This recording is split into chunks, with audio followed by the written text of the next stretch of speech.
그러면 그리스도인의 역사를 저는 역사학도도 아닌데 왜 못하러 역사를 배워요? 이러면 여러분들 뭐라고 대답하나요? 우리가 그리스도인이 왜 역사를 공부해야 됩니까? 여기 대해서 우리는 몇 가지를 생각을 해볼 수 있습니다. 헤겔이라는 사람이 우리는 역사로부터 아무것도 배우지 못함을 역사를 통해서 배운다, 이런 역설적인 말을 했어요. 그럴듯한 것 같아요. 그러나 그렇지 않습니다. 우리는 오히려 역사를 통해서 배울 수가 있고, 오히려 그리스도인들은 더 그리스도인이기 때문에 역사를 통해서 배워야 되는 것입니다. 그리고 잊어버리는 것은 죄라고 합니다. 신명기 4장 32절 같이 한번 읽어볼까요? 같이 읽어보겠습니다. 시작. 내가 있기 전 하나님이 사람을 세상에 창조하신 날부터 지금까지 지나간 날을 상고하여 보라. 하늘 이 끝에서 저 끝까지 이런 큰 일이 있었느냐? 이런 일을 들은 적이 있었느냐? 자, 지나간 날들을 한번 상고해 보라. 어떻게 하늘 이 끝에서 저 끝까지 이런 큰 그런 출애굽이라는 놀라운 역사들이 어떻게 가능했느냐? 과거를 돌아보는 거예요. 성경은 끊임없이 과거를 돌아볼 것을 말하고, 과거를 잊어버리는 것은 죄라고 얘기합니다. 이스라엘 백성들이 왜 그렇게 하나님께서 주신 율법의 계명들을 맨날 망각하고 잊어버리지 않았습니까? 그래서 또 우상 숭배하고 그렇게 신신당부하고 했는데도 불구하고 과거를 잊어버리니까 그들이 죄에 빠지게 되는 거 아닙니까? 우리도 과거를 잊어버리면 죄에 빠지게 되어 있습니다. 우리는 과거를 잊는 것은 그래서 죄라고 봐요. 과거를 잊는 것 자체가 죄예요.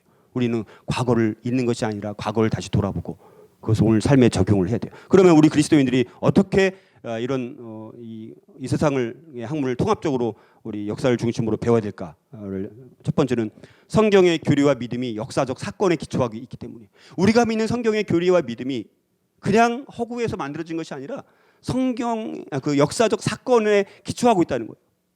여러분들, 하나님이 천지를 창조하신 것이 그냥 신화예요? 실제 있었던 겁니까?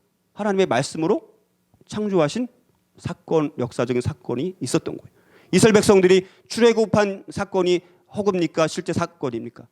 예, 출애굽이라는 실제 사건이 있었어요. 그 출애굽을 이끄신 분이 누구예요? 여호와 하나님이라시는 거죠.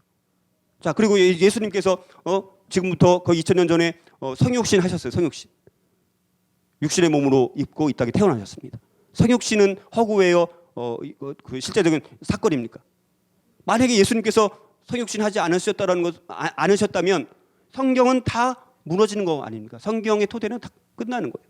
그러나 예수님께서 성육신 했다는 것 자체가 우리는 허구가 아니라 역사적 사건이라고 믿고, 예수님께서 30년 동안 사시면서 한 점 흠도 없이 사셨다는 것도 역사적 사건이고, 예수님께서 십자가에서 죽으신 사건도 역사적 사건이고, 예수님께서 무덤에서 다시 사흘 만에 부활하신 것도 역사적 사건이고, 예수님께서 승천하신 것도 역사적 사건이고, 지금 하나님 우편에 앉아 계신 것도 사건이고, 실제 다 우리는 성경의 교리와 믿음이 허구로부터 신화로부터 만들어진 것이 아닌 역사적 사건에 기초하고 있기 때문에 우리는 역사를 공부해야 되는 거예요.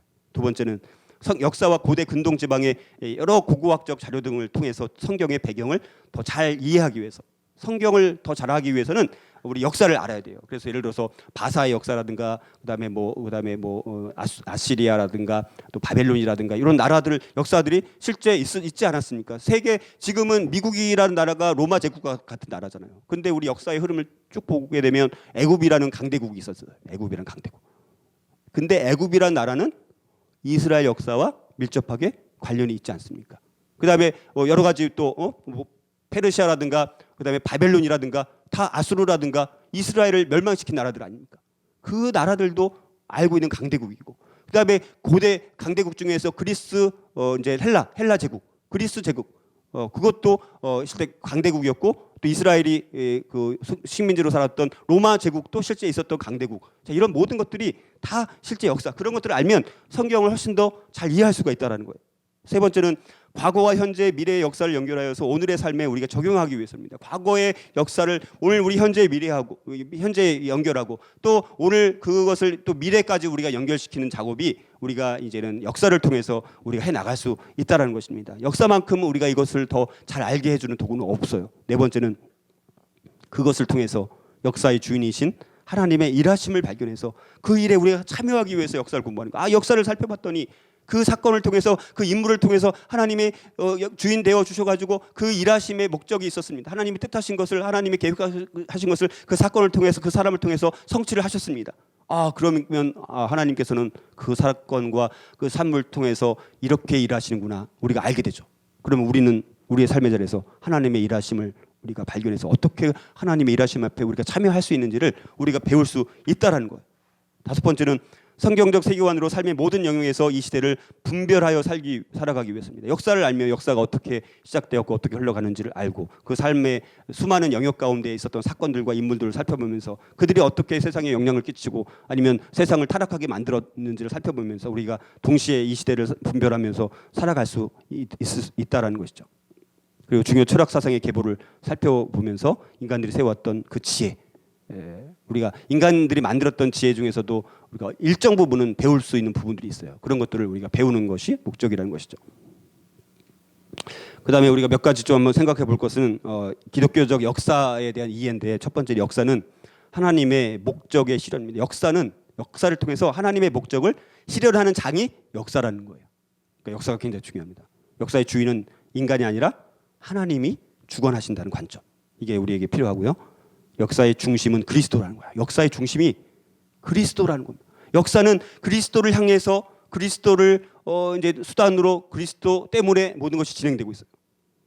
그리고 새로운 시대는 이미 도래했고 역사의 모든 것은 정점을 향해서 우리가 나아가고 있다라는 이 관점이 우리 기독교적 역사에 대한 기본적인 이해라고 볼 수가 있고요. 그리고 이제 기독교 역사 안에 담겨져 있는 함축적인 의미를 보게 되면 우리는 이미와 아직 사이의 긴장 속에서 살아간다는 거. 아까 말씀드렸지만 이미 하나님의 통치가 이 땅 가운데 이루어지고는 있지만 아직 완성되지 않았습니다. 그 긴장 속에서 우리는 이 땅에서 수많은 삶의 영역들을 우리가 하나님의 통치가 이루어질 수 있도록 우리가 거기서 기여하고 관여해야 되는 역할들을 우리가 해야 되는 거고, 이 땅은 두 개의 왕국, 악의 왕국과 또 하나님 왕국이 동시에 존재합니다. 그러니까 여러분들 이 땅에서는 완벽한 공의가 이루어져야 안 이루어져요. 그러니까 어떨 때는 이해할 수 없는, 왜 하나님께서 그 공의를 이루어주지 않습니까? 라고 의문을 가질 때가 있습니다. 그러나 그것은 이 땅은 악의 왕국이 여전히 통치하는 영역이 분명히 있어서 하나님의 공의가 일시적으로 이루어지지 않는 그 부분이 분명히 있을 수 있다는 거예요. 거기에 대해서 우리가 의문을 우리가 풀어 가야 되는 것이죠. 이 땅에서 역사의 심판은 잠정적인 거예요. 그러니까 어떤 경우에는 완전히 그냥 넘어가는 경우도 있어요. 악을 행했음에도 불구하고. 그러나 그것은 나중에 결국 다 행한 대로 갚으시는 보응의 원리에 따라서 하나님께서 심판을 다 하시게 되어 있다라는 거예요. 기독교적 역사에는 기본적으로 볼 때 낙관적입니다. 우리는 기본적으로 그럼에도 불구하고 우리의 입장은 하나님께서 재림하시고 세상을 끝내시고 다 이제 행한 대로 심판하시는 재림의 날, 그것이 있기 때문에 그 부분에 대해서는 낙관적이지만, 그러나 역사라는 것이 우리가 이 세상에서의 삶은 사실 비관적인 경우라고 볼 수 있습니다. 이 세상은 더 좋아질까요? 더 나빠질까요? 더 좋아지는 영역도 있겠지만 전체적으로 봤을 때는 더 악해지게 되어 있습니다. 더 악을 향해서, 정점을 향해서 달려가고 있어요. 그래서 결국 하나님의 심판이 초래될 수밖에 없는 쪽으로 가게 되어 있지만 우리의 내세에서는 우리가 낙관론을 가질 수가 있겠죠. 그리고 이 시대와 다음 시대에는 연속성도 있는 반면에 비연속성도 있다라는 거.